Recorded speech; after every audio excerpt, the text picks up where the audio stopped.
তিনি লিখেছেন 4 মাযহাব সম্বন্ধে বিস্তারিত দলিল সহ বর্ণনা করবেন। মাযহাব মানা কি ফরজ বা ওয়াজিব? জি, বিস্তারিত বলা বলতে খুব ছোট্ট কথা, সেটি হচ্ছে যে মাযহাব হচ্ছে আপনার ইমামদের মত। ইমামরা ইসলামের মৌলিক কোনো বিষয়ে দ্বিমত পোষণ করেন নাই। আল্লাহ কয়জন বলেন না আপনারা? আল্লাহ কয়জন? রসুল কয়জন? ফজরের সালাত কয় রাকাত? জোহরের সালাত কয় রাকাত?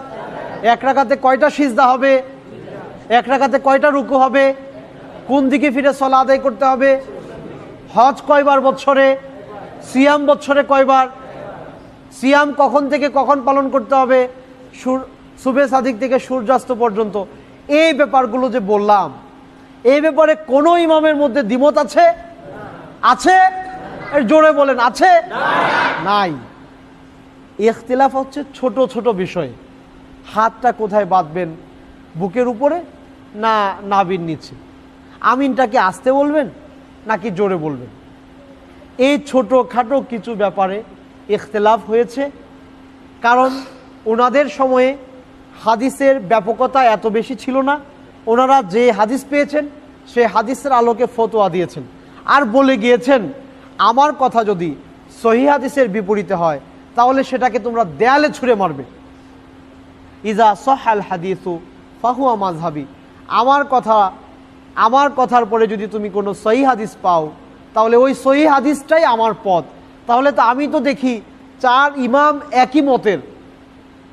যখন সহিহ হাদিস পাওয়া যাবে সেটি হচ্ছে আমাদের কি মত, ওনারা বলে গিয়েছেন। সুতরাং মাযহাব নিয়ে তো ঝামেলার কিছু নাই।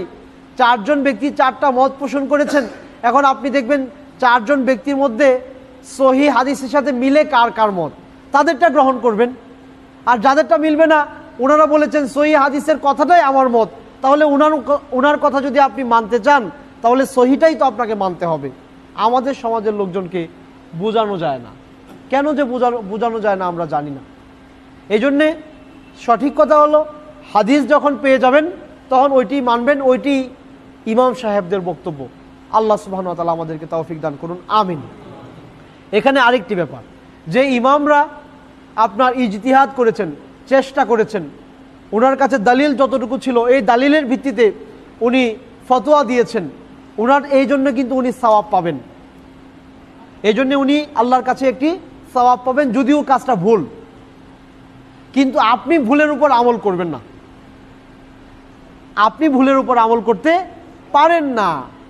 ওনার চেষ্টার জন্য উনি সওয়াব পেয়ে যাবেন, বাট আপনি সহিটা আমল করবেন। যেমন ধরেন ওনার ভুলের জন্য উনি কিভাবে সওয়াব পাবেন? আল্লাহ রাসূলের হাদিস, আমি একটি এক্সাম্পল দিচ্ছি। মরুভূমিতে একবার এক ভদ্রলোক হেঁটে যাচ্ছে, মুসাফির। তো যাওয়ার পরে আপনার রাত হয়ে গেল। এখন উনি চিন্তা করলেন যে রাতটা আমি এখানে কাটাই। তো রাত যাপন করবেন, ওনার উট বাঁধার মতো কোনো লাঠি আশপাশে পেলেন না। ওনার কাছে কয়েকটা লাঠি ছিল, তো উনি নিজের কাছ থেকে একটা লাঠি বের করে মাটিতে পুঁতলেন, এখানে উট বেঁধে উনি রাত যাপন করলেন। সকাল যখন হয়ে যাবে উটের রশি লাঠি থেকে আলাদা করলেন, তখন লাঠি যখন ওঠাবেন তখন উনি চিন্তা করলেন যে না, লাঠিটা আর ওঠাবো না, কারণ আমার কাছে তো লাঠি ছিল, আমার কোনো একজন ভাই যদি আসে উনি এসে তো লাঠি পাবে না, এখানে যদি উনি রেস্ট নেয় উট বাঁধবে কোথায়? ওই ভাইয়ের জন্য আমি লাঠিটা রেখে যাচ্ছি। উনি চলে গেলেন। বলেন তো ওনার কি সওয়াব হবে না? অবশ্যই হবে। এর কিছুদিন পরে আরেকজন পথিক আসলেন, উনি আপনার সন্ধ্যার আগ মুহূর্ত, আবছা আবছা অন্ধকার পড়ছে, এমন সময় এই জায়গাটা ক্রস করছে।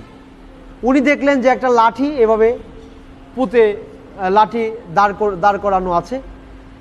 উনি কি করলেন, ওই লাঠিটা এখান থেকে খুললেন, খুলে লাঠিটা উনি ঢিল দিয়ে দূরে ফেলে দিলেন, ফেলে দিয়ে তারপর হেঁটে চলে গেলেন। উনি চিন্তা করলেন যে আমি তো সন্ধ্যার আগ মুহূর্তে এসে উপস্থিত হয়েছি, আমি লাঠিটা দেখে ফেলেছি, অন্ধকার রাতে যদি কেউ এদিক দিয়ে যায় আর এই লাঠির সাথে যদি তার মাথা বাড়ি লাগে তাহলে তো মাথাই ফেটে যাবে। উনি এই লাঠি খুলে ঢিল দিয়ে ফেলে দিলেন। ওনার কি গুনাহ হবে? ওনার গুনাহ হবে? সওয়াব হবে না? তাহলে এটা হলো ইজতিহাদ। দুজনেরই ইন্টেনশন ছিল মানবতার খিদমা করা, কিন্তু দুরকমের চিন্তার কারণে কাজ কিন্তু উল্টা, কিন্তু সওয়াব দুজনেরই হবে ইনশাআল্লাহ। সুতরাং ইমামদের ব্যাপারে আমরা এই সিদ্ধান্তে উপনীত হতে যাচ্ছি যে ইমামরা যেভাবে সিদ্ধান্ত দিয়েছেন, উনি উনার অবস্থান থেকে উনি ফতোয়া দিয়েছেন, এই জন্যে উনি সওয়াব পাবেন, কারণ ওনার ইন্টেনশন ভালো ছিল। কিন্তু আমরা যারা আমল করতে যাব, সেই হাদিস চলে আসলে ওই ইমামের বক্তব্যের চেয়ে আল্লাহ রাসূল সাল্লাল্লাহু আলাইহি সাল্লামের বক্তব্য আমার কাছে বেশি প্রাধান্য পাবে এবং আমি আল্লাহ রাসূলের বক্তব্যটাকেই গ্রহণ করব। আল্লাহ কোরআনে বলেছেন, ওয়া ইন তানাযাতুম ফি শাইইন ফারুদ্দুহু ইলাল্লাহি ওয়ার রাসূল, যখন তোমাদের মধ্যে মতানৈক্য তৈরি হবে কোনো বিষয়ে, তখন তোমরা আল্লাহ এবং তার রাসূলের দিকে ফিরিয়ে দাও, সলিউশন চলে আসবে ইনশাআল্লাহ।